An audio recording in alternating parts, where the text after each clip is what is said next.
Sophie was shocked when she accidentally knocked over a brick from an old wall, revealing a 50-year-old letter hidden behind it. The faded words on the page were filled with the confusion and helplessness of a young girl named Claire. She was deeply in love with an Italian boy named Lorenzo, but her parents forbade their relationship. In desperation, she wrote to Juliet, seeking guidance and hoping for a response. Moved by the sincerity in the letter, Sophie decided to write back to Claire, even though the Juliet secretaries believed that a reply after 50 years would be meaningless. To everyone's surprise, a few days later, Claire herself arrived in Verona. Claire's grandson, Charlie, was very dissatisfied with this. He worried that his grandmother would be disappointed again if she couldn't find her old lover, and he blamed Sophie for meddling. However, Claire was incredibly grateful to Sophie because the letter had ignited her courage to make up for her regrets. With no other choice, Charlie had to embark on this uncertain journey with Sophie. When they arrived in the city where Lorenzo lived, they knocked on his door with excitement. However, when the door opened, Claire was very disappointed. She could tell at a glance that the old man in front of her was not the Lorenzo she was looking for. After asking around, they learned that there were more than 70 elderly men named Lorenzo in this city.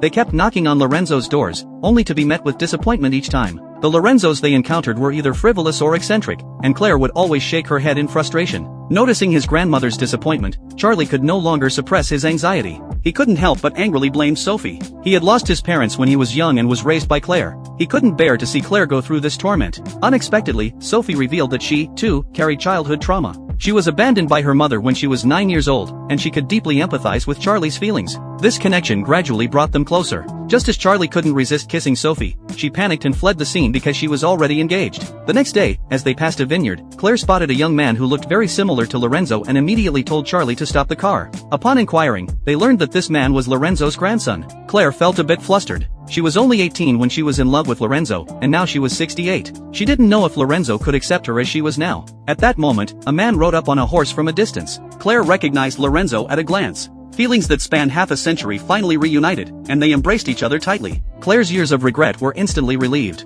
However, at this moment, Sophie decisively left. She felt a bit lost. Originally, this trip was supposed to be her honeymoon with her fiancé. But when they arrived at their destination, her fiancé suddenly announced that they should split up. He wanted to attend a wine tasting event and left Sophie behind alone. Upon returning to New York, Sophie wrote a book about her journey, which the publisher highly praised. She was happy to share this with her fiancé, but he was completely indifferent. Her fiancé's attitude made Sophie fully awaken. Just then, she received a wedding invitation sent by Claire.